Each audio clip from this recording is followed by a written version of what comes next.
are extremely pleased that you are here. It is good to come together for the purpose of co-creating. Do you agree? You're knowing what you're wanting. Why are you here? It's a good thing to think about, focus on. Here for fun, for understanding, for contribution, for practice of your vibrational center, being in the state of allowing, feeling what co-creation at its best really is, realizing that what's on your mind is what's being talked about in this moment, and understanding your part in why it's being talked about in this moment, feeling the oneness that we all are, offering your contribution, receiving more from others, the give and take of fantastic life out here on this leading edge. This is that at its very best. It's always such a pleasure for all of us to get to play with all of you, because we understand the wholeness of who you are, not just the part of you that you are so far allowing yourself to be, but the whole of who you are.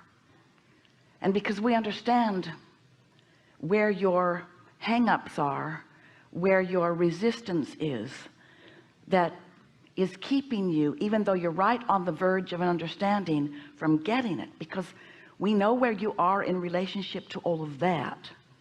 It's very easy for us to together co-create a conversation that will open you to the fullness of who you are.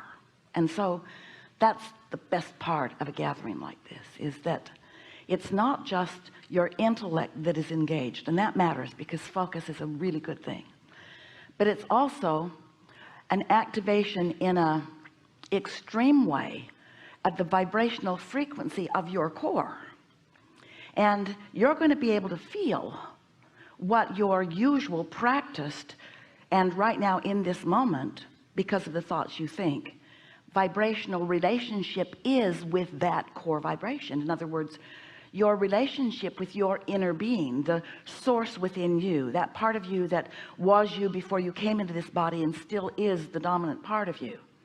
You're going to be able to feel in a stronger way than ordinarily your relationship with that part of you, which means clarity is going to be obvious to you, and hang-ups are too. So you're going to really enjoy some facets of what happens today, and some others are going to annoy you. And the parts that annoy you are the parts we want you to pay attention to, because that's where your hang-ups are.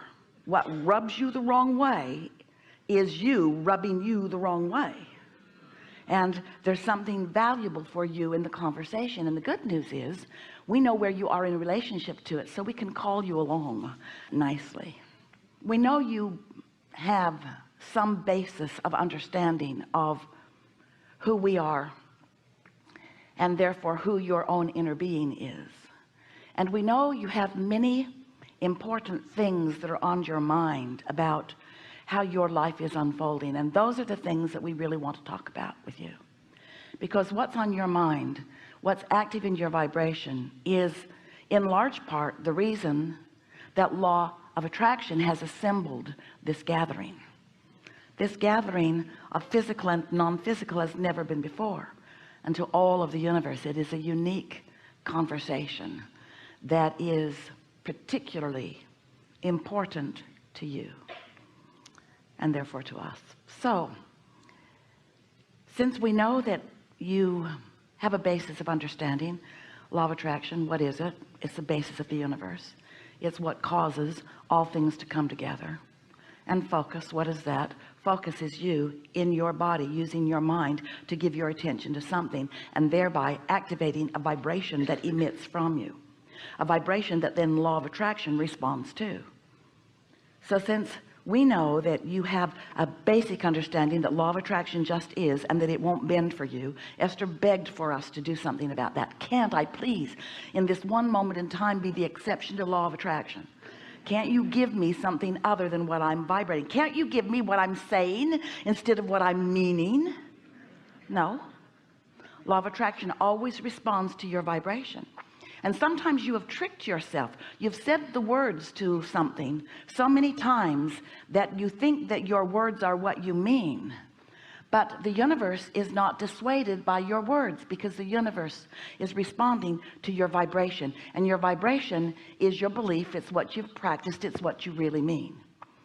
So if in this day that we are together, if you can come closer to acknowledging what you mean, then you can do something about it.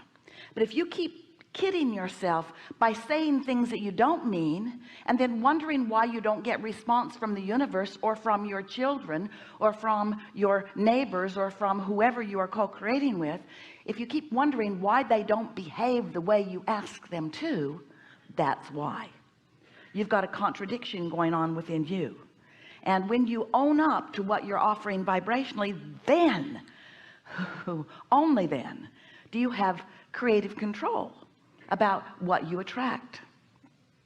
The thing that happens when you are interacting with so many other humans is that as you observe them or play with them, participate with them, in your observation of them, you often activate a belief, an expectation.